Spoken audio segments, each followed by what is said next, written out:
Welcome back to Life's Biggest Questions, the channel that looks to answer any and all questions you may have. My name is Jared Bronstein and I'll be your host for this one. Make sure you are subscribed to our channel, ring that bell so you can always be notified of our videos, and of course drop us some comments below with other questions you'd like answers to. Now, it's no secret dinosaurs once ruled the earth. They were big, strong, scary, and it seemed like they were at the top of the food chain. Well, depends which ones, but it seemed like they were the ones to be feared, not fearing. But when it comes to the Dinosuchus, it's believed they actually ate some dinosaurs, as well as other land creatures, fish, and shellfish. These things were believed to grow up to 33 feet in length, weighed anywhere between 5 to 10 tons, and are very similar to that of the Sarcosuchus, which is currently believed to be the largest crocodile that ever lived, weighing up to 15 tons and 40 feet in length. So today we are asking, what if the Dinosuchus didn't go extinct? Well, for starters, I will say the world wouldn't end. I know a lot of you guys seem to think that's a common theme on this channel, and it usually is the case if catastrophic things happen to Earth, such as Earth going into the sun, another planet colliding with Earth, or if Earth lost all of its oxygen. So you could breathe easy knowing if these guys didn't go extinct, you'd probably still be okay. I mean, it really depends where you live. So let's get into that. It's commonly believed the Dinosuchus lived in rivers in North America, but not the North America we live in. Back before our time, the Western Interior Seaway, also referred to as the Cretaceous Seaway or the North American Inland Sea, was a body of water that split two islands. To give you an idea, when these things roamed the waters, the Western Interior Seaway literally split parts of what we now know as the United States and Canada in half. Part of Alberta and majority of Saskatchewan were submerged in water. Montana, Wyoming, Colorado, New Mexico, Kansas, Nebraska, and South and North Dakota were also all submerged. Majority of Texas would have been underwater as well. And that's exactly where these things lived. Now, of course, these crocs wouldn't necessarily live in the middle of massive land such as Colorado or New Mexico, because there most likely aren't bodies of water big enough to handle them. So if they were to adapt, they'd most likely reside on the coast of California all the way up to British Columbia. There is the possibility some could live in larger lakes, like Salt Lake. However, I'm not sure how they'd be able to cross all that land, such as the deserts of Nevada. It's also fair to mention a handful could live in the Gulf of Mexico, so those living along the coast could also be affected. I mean, Florida has their fair share of crocs, so who's to say their long-lost relative wouldn't be able to join them? Of course, these things roaming the waters could not only cause trouble for some locals, but fishermen and any shipping routes that use those coastlines. It could also change the food chain in the water, considering how these things were believed to take down the likes of the Tyrannosaurus Rex, who is believed to be the king of land. I mean, with rigid sharp teeth and armored skin, I could see how the Dinosuchus would be able to put up quite a fight with a T-Rex. Regardless of who were to win the fight, I know I'd pay to watch. It'd be one hell of a show. But again, these things roaming large bodies of water wouldn't necessarily change much of our day-to-day lives, especially those living in the more central states. I mean, the idea of a 30-foot crocodile showing up on a golf course in Florida is pretty scary, but I don't play golf, so I don't have much to worry about. But for the sake of this video, because it is of course hypothetical, let's also look at the possibility of these things adapting to living in smaller bodies of water compared to the oceans, such as the Mississippi River, the Missouri River, and the Colorado and Columbia rivers. Well, then this could pose a threat to those living anywhere near the water, especially considering how those things would be just fine roaming the land for periods of time.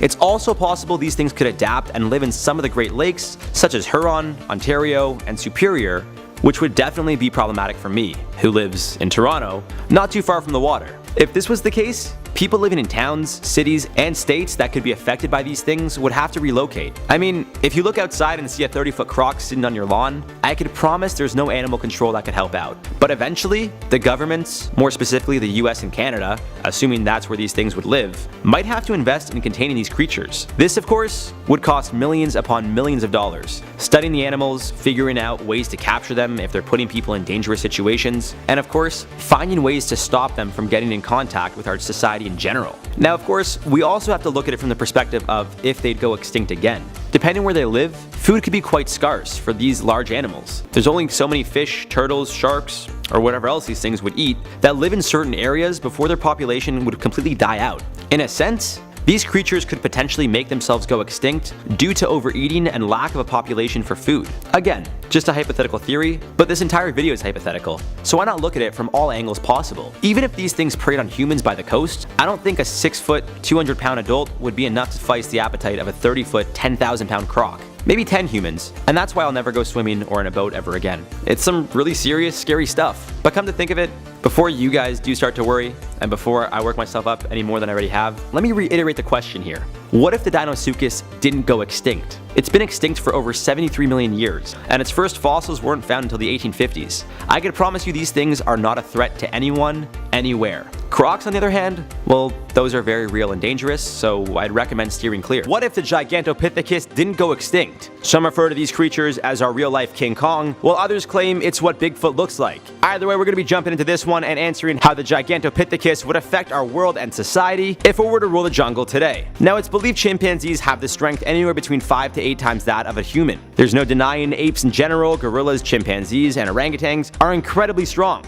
With that being said, to date, one of the strongest chimpanzees that's been in captivity was named Boma. In 1926, Boma pulled 847 pounds using just his right hand. Boma was just 165 pounds himself. Another instance proving chimps' true strength is when a former circus chimp, Suzette, made a pull of 1,258 pounds. It's believed she pulled almost 10 times her weight, meaning she most likely weighed around 125 pounds, maybe a bit more, so we could say up to 150 pounds. So what would that mean in regards to the strength of the Gigantopithecus? Well, they were believed to be approximately 9 to 10 feet tall and weigh around 1,200 pounds. Assuming they too could pull up to 10 times their weight, these beasts would be capable of pulling things weighing over 12,000 pounds. In other words, they'd be one of the strongest animals known to man. But strength aside, their height would also give them an incredible advantage over the likes of gorillas, who can allegedly carry things up to 4,400 pounds. The difference is gorillas are usually 5 feet tall, so these things would be almost 3 times as strong and tall as a gorilla. Although King Kong was written to be over 100 feet tall, the Gigantopithecus really would be the modern day Kong, although Bigfoot would most likely be a better comparison. So now that we got the stats, let's talk about how this beast roaming the land would affect us. As always, it really depends where you live. I feel like I say that in every video, but it's true. In today's society, these things would be living in the likes of India, Vietnam, China, and Indonesia. Meaning, if you lived in North or South America, you probably wouldn't be affected too much. The Middle East and any country in Africa probably wouldn't be affected either. But how would these beasts roaming the grassy lands of India, Vietnam, China, and Indonesia change the way things currently are? For starters, what would these things eat? Tigers? Buffalo? Maybe rhinos? Think again. Based off of the teeth found belonging to these species, there's a widespread belief they ate a lot of bamboo. Although they had incredibly strong teeth and jaws, a large majority were found to have cavities. It seems they would have the same diet as the giant panda. There's also the possibility that these monstrosities ate fruits when bamboo was unavailable. I know, I'm just as surprised as you guys. I thought these things would run the show, but apparently they aren't carnivores. But this also could have been because they were roaming the earth back when the likes of the Columbian mammoth, the cave hyena, and the short-faced bear, which was about 12 feet tall, roamed the earth. Not to say these chimps couldn't hold their own, but if they were hanging out in trees, why go fight for food when it's literally in your home? Nowadays, however, things will most likely be very different. With the likes of leopards and snakes living in the trees, I have no doubt these monsters would make a meal of them. Whether or not they enjoyed it would be an entirely different question, but if a leopard is attacking one of these things, you can be sure it wouldn't be much of a fight. Spoiler alert, I don't think the leopard would win. Now, assuming they stuck to their diet and only ate meat when they were defending themselves, the Gigantopithecus may drive the giant panda to extinction.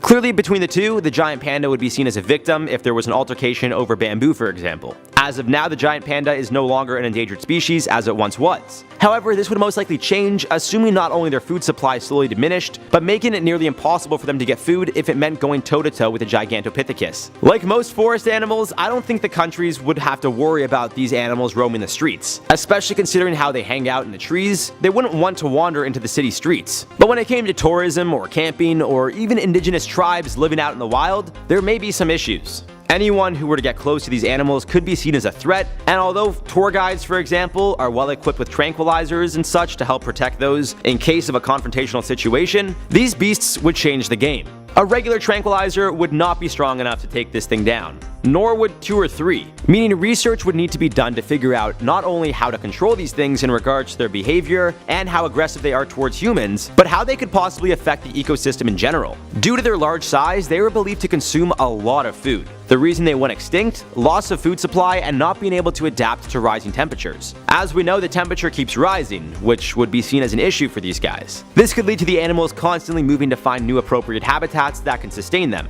Unfortunately, even if they didn't go extinct about 100,000 plus years ago, there's a very real possibility they would go extinct in today's day and age based on climate change alone.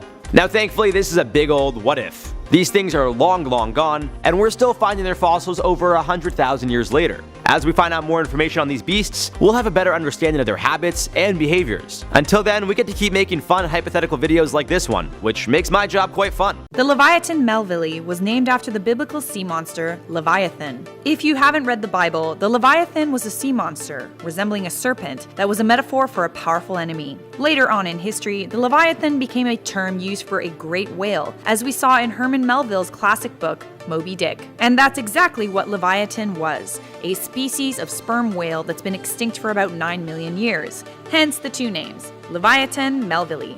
And it was nothing short of badass. But if it hadn't gone extinct, would the world we know today be much different than it is? Or would history have changed completely? Today, Life's Biggest Questions asks, what if the Leviathan didn't go extinct? It was first documented back in 2008 when a skull was found at Cerro, Colorado, a desert in Arizona that was once a huge body of water. Leviathan lived during the Tortonian stage of the Miocene epoch, which took place between 9.9 and 8.9 million years ago. Unlike most modern whales, the Leviathan was an apex predator that ate other whales and large marine mammals. For comparison, the sperm whales that currently exist munch on giant squid. Leviathan also had huge teeth, some over a foot long, that would allow it to bite off large portions of flesh. It's likely that the Leviathan didn't even eat entire bodies of the prey that it consumed. Similar to sperm whales, the Leviathan was around 44 to 57 feet in length and weighed up to 50 tons. It is one of the largest carnivorous predators that has ever walked, or rather swam, on planet Earth. Experts believe that the Leviathan was a fighter. It would ram its huge head into other whales. It is also believed that the Leviathan may have come into contact with our old friend, the megalodon shark. A giant whale actually competed with a giant shark for food. Can you imagine how epic a fight between a giant predatory whale and a massive shark would be? Maybe that's a topic for another Life's Biggest Questions, but back on this topic, the Leviathan's hunting style was similar to orcas, where it would isolate prey, pursue it, and then drown it. Unlike killer whales though, the Leviathan probably hunted alone. At the end of the Miocene era, the world began to cool, which caused much of the food Leviathan preyed on to die. But what if, somehow, Leviathan managed to survive this global cooling and lived on? Firstly, if Leviathans didn't go extinct, we would likely see far fewer modern whales, dolphins, and seals in the oceans. As I previously stated, the Leviathan ate large marine mammals, and it ate a lot of them. Once the megalodon sharks went extinct, it would have virtually no other apex predators to compete with. The megalodon shark and the Leviathan lived in the same part of the globe, near Peru, and evidence of both have been found at Cerro, Colorado. Without Megalodon, Leviathan would reign king of the ocean. Because the Leviathan needed a lot of food, it would spend the winters near the equator and follow migration routes to the North and South Pole in the summer. We would see thousands of carcasses belonging to mid-sized marine mammals washed up on beaches with chunks missing from the Leviathan's bite. In terms of human history, there would be a lot more stories, legends, and folk tales about Leviathan. Yes, we have Moby Dick, but the sea monster in Herman Melville's book was fictional. There would be far more mentions of a giant predatory sperm whale in Inca history. Perhaps the Incas would have even thought of Leviathan as a god. Tourists that visited Peru along with alpaca merch would be greeted by stuffed leviathans, posters, and memorabilia. Inuit peoples who hunted whales for thousands of years and still do today would have come into direct contact with Leviathan. Whales are an important part of Inuit culture, and entire communities would live off of whale catches. Perhaps Inuit peoples would have not even settled where they did, in northern Canada and Greenland. When they made the choice to live there was no other predators, and food was easy to come by, including whales. This would not be so if Leviathan had not gone extinct. Inuits would have to compete with Leviathan for food. And lastly, let's not forget the Vikings, who would have also had to deal with Leviathan. Norseman kitchen waste from Greenland has been found to be rich in whale DNA. It can be assumed that Vikings would have come into contact with Leviathan, but we don't know much about how they would have interacted, as humans and Leviathan have never lived alongside each other. Maybe Leviathan would have stayed away from Viking boats. Maybe it would have rammed them with its head, taking chunks out of them, thinking they were whales. We just don't know. We can only guess. If the latter is an option, Leviathan would have made sea travel extremely difficult. Otherwise, not much would have been different when it comes to human history if the Leviathan did not go extinct. I'm not that down with bugs. They kind of creep me out. They're all squishy and slimy and oozy, plus bugs that can fly? Hard no. But what if the biggest insect to ever live was still alive and kicking? Help me. What if the meganeuropsis didn't go extinct? What have you got for me, meganeuropsis? Identify yourself. So let's cut to the chase. The meganeuropsis is a giant dragonfly. I'm not sure if I can deal. The extinct genus of griffinfly is the biggest known insect of all time and was thought to have lived circa 299 to 272 million years years ago in North America. Two genus have been discovered, the meganeuropsis permiana, which was discovered in Kansas. Let's talk about that one first. It had a wing length of 13 inches or 33 centimeters and a wingspan of 70 centimeters or 28 inches. Head to tail, its body was 43 centimeters, so 17 inches. Pretty hefty. A slightly smaller version, the meganeuropsis americana, was found in Oklahoma. If you're struggling with visualizing what they may have looked like, here is a fossil image for you, but the money shot here is the 2-scale reconstruction sitting in the hand of a human. Big bug.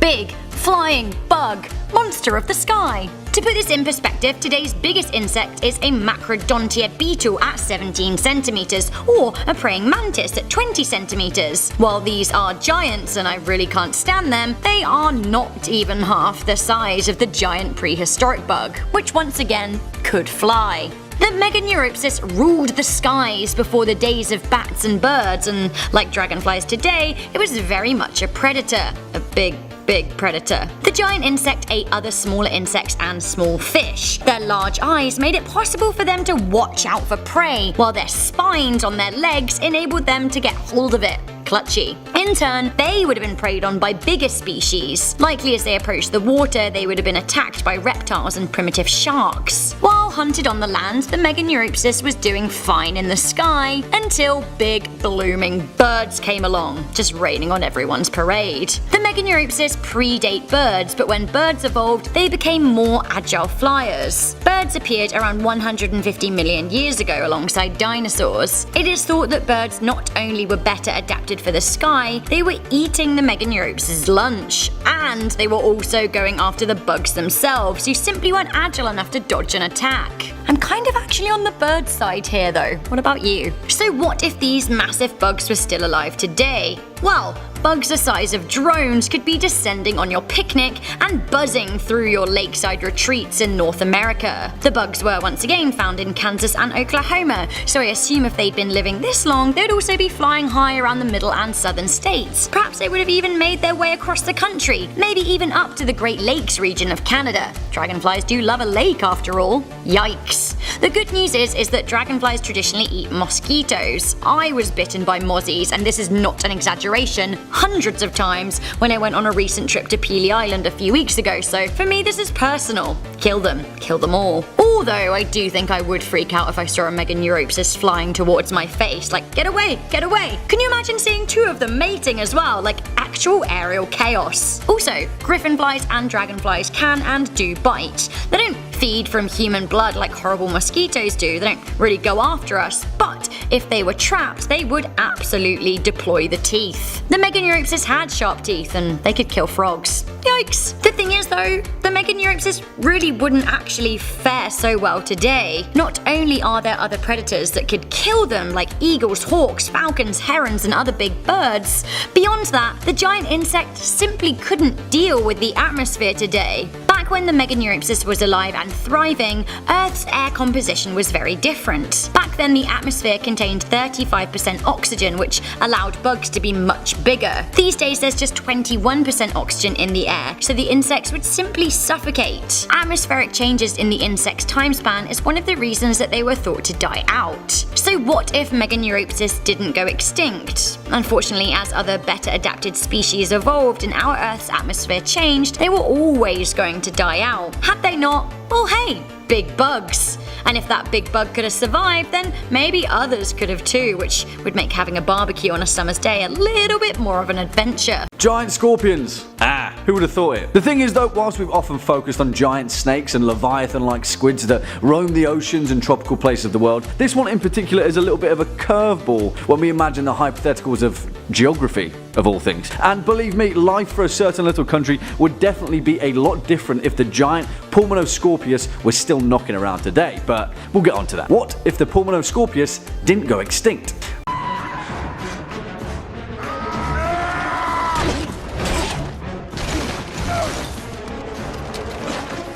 For the curious amongst you, that particular giant scorpion of a scene was from 2010's Clash of the Titans, starring Sam Worthington as the demigod Perseus as he makes his way through a whole host of mythological monstrosities whilst trying to get over a few daddy issues of his own. And you know what? That movie was actually pretty decent. And when all you want is a potent dose of giant scorpions bursting from the ground, well, it is exactly as it says on the tin. Or the carapace, I guess. But whatever, the point is, if you're expecting that kind of hypothetical giant scorpion in this video, unfortunately you may have to scale down your expectations quite a bit. Yeah, perhaps we should explain. The Pulmonoscorpius, which literally means breathing scorpion, was a giant scorpion that lived in the Vacian epoch of the Carboniferous era, roughly around 338 million years ago, which is a really, really long time. Back then, which was part of a geological era known as the Paleozoic, the oxygen on Earth was so abundant that pretty much anything and everything was on a massive scale. Trees were twice the size, leaves would flap in the wind like the sails of a boat, and pretty much every reptile and amphibian that you could think of were generally huge and terrifying.